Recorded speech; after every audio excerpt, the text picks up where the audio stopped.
Cresswell sends it in towards Rice. He couldn't get near it. Snodgrass was hoping it would drop. Lanzini! It's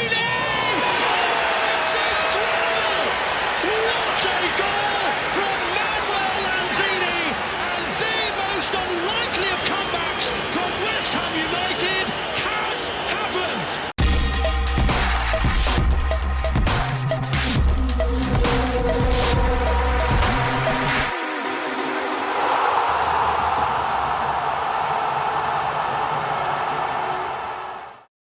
Oh, what a season we are having.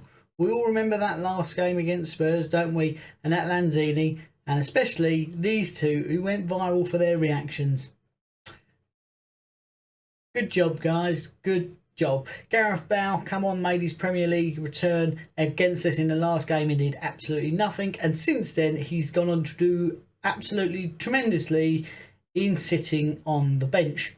We come into this game in fairly good form, having another few days break and not playing every 3 days, and that's always a good sign. We only have 2 injuries in the squad at the moment, one of them being Masuaku, who's still recovering, allegedly jogging along now, shouldn't be too long before he starts coming back into some form of first team training. The other is Ogbonna, who is out for around about a month. So not great, but much better than we usually have at this point in the year. And going back throughout the years playing Tottenham, our record isn't the best. With 64 wins, 53 draws and 98 losses. The first of those losses coming on the 3rd of September 1898. So we've played them a fair few times since then. And the last game finished 3-3. We haven't beaten Tottenham since that first game at their new fandangled stadium where we won 1-0.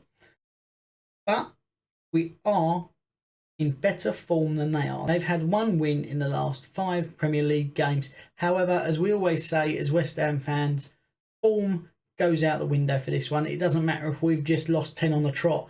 We'll up our game for Tottenham. And the fact that we're in reasonably good form and playing the best football we've seen at West Ham for many years, that means Tottenham are in for a hard game. Let's get straight into my team selection, shall we? There is only one change to the squad for me that faced Sheffield United, and that is Lanzini. He comes out of the squad and drops out to the bench for the reason of he looked completely lost against Sheffield. Didn't seem to have much of a contribution. And he's a player who we know has got quality.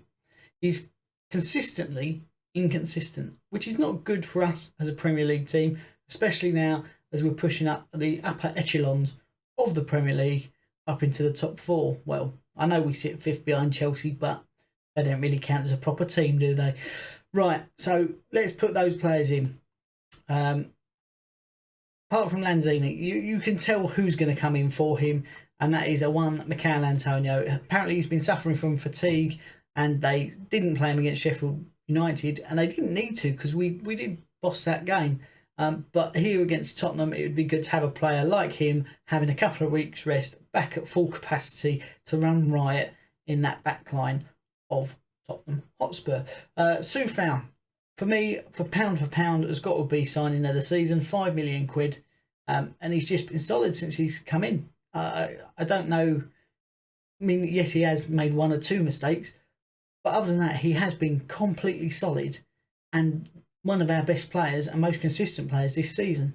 If anyone's got a different opinion, I'd like to have a conversation and find out why that is. On the other flank, Ben Johnson, a young player coming through, and he's been brilliant recently. We've seen flashes, haven't we, last year of his ability, but now he's getting games in and again being very consistent, and he's very solid, very composed at a very young age. Cresswell has got the highest amount of assists for a defender, so you can't drop him. Craig Dawson has been brilliant, got a couple of goals. Every corner we get now, I look at him, he looks to be the one to get ahead on it. He's been unlucky the last few games not to get a couple of goals.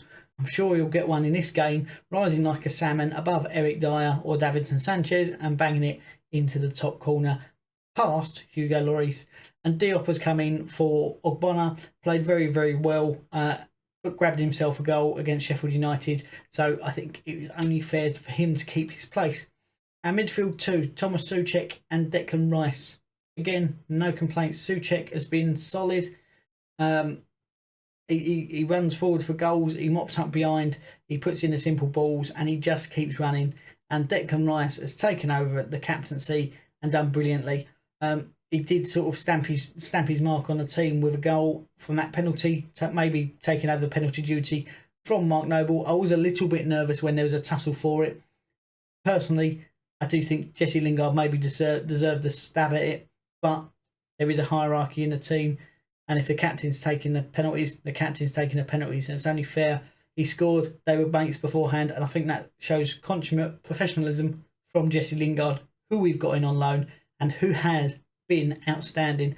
He said he'd come back as the fittest and the strongest Manchester United player after the lockdown, never got a chance. We've seen that. Yes, he has looked like he's blowing a little bit in games, but there's difference between being fit and match fit, and he's not far off. He's not far off being completely match fit for us. He's always a threat with his long gut busting runs. His range of passing is brilliant. His ability to find a shot from anywhere, his position in play, he just adds something else to us. And if I'm honest, I really hope we try and sign him next year. I know Manchester United extended his contract, but Lingard, for me, is a welcome addition to come back next year and play for us as a West Ham player full time. Jared Bowen, well, I don't need to say much more other than his name, do I? Again, attacking wise, consistent, making runs, playing balls, maybe not scoring as much as we'd like, but he's getting his chances, he's getting in the right positions, and it's only a matter of time before the goals start coming again.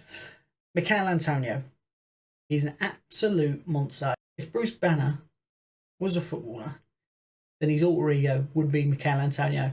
He is so strong, he's so quick, he is aggressive in his play, but he is also composed and calm, and doesn't get into those heated arguments you see some of the likes of maybe the old Diego Costas and the arguments that they're getting into. He just goes about his business as he needs to, gets in amongst the goals and causes havoc for backlines. I'm sure there's not a single defender that's played against him this year, or last year for that fact, that looks forward to the game. They know it's going to be a hard game. They know they're going to have to be at their best to stop him. And if they do stop him, there's now quality around him that can pick up the ball. Right, substitutes. 9 substitutes again. Mippo and Trott on the bench. Mippo's only got that one game against Manchester United under his belt so far.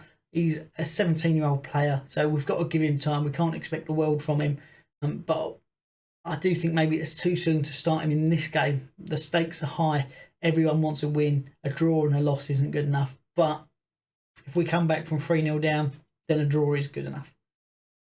Pablo Fornals, again, he has gone through stages in this season where he has been brilliant, and he's gone through stages where it's a bit like, why are you in the team? Him and Lanzini need to find a bit of consistency, and because we know they have the quality to be able to make a difference. Benrahma, again, has been really, really good. His trickery, his flicks, his skill, his ability to get an assist is really good. He's yet to find a goal. Maybe this is the big game that he needs. But step up and score a winner from the bench. That would be brilliant, and say what a first goal it would be. You can see it in cutting in from the left-hand side onto his right foot and just curling one in the far post past Lloris. Yarmolenko, I think he's going to be out in the summer, but for now he stays on the bench. He does give us something. He's got the ability to bang one with his left foot. We've not seen that quality, and he seems to be declining slightly, and I don't think he could play a full calendar season of games and stay at full fitness. Fredericks has impressed me recently. He's come back with a bit of form since being out the team, and actually is impressed. And I think if we needed to, we could deploy him as a winger and say use that speed to our advantage on the attack. Mark Noble, he's a club captain, he's a club legend. He's coming on now from the bench, shoring up the midfield when we're ahead in games, and I think he's going to have to do that again in this game. I think we're going to get a lead, and then we're going to need to defend it. Tottenham have the ability to score. We all know that. They have the quality to hit us on the counter-attack. We know that. But this is our game. This is the one for us to lose. And finally, the general Balwainer. Defensively, he's a backup, isn't he? He's not going to be starting games anymore. And there's not really much more that needs to be said than that. David Moyes has got his boys working very, very hard. He's making West Ham fans around the country and around the world very, very happy. Let me know what you think the score's going to be in the comment section below. But until then, I've been Ian. Go on, your eyes.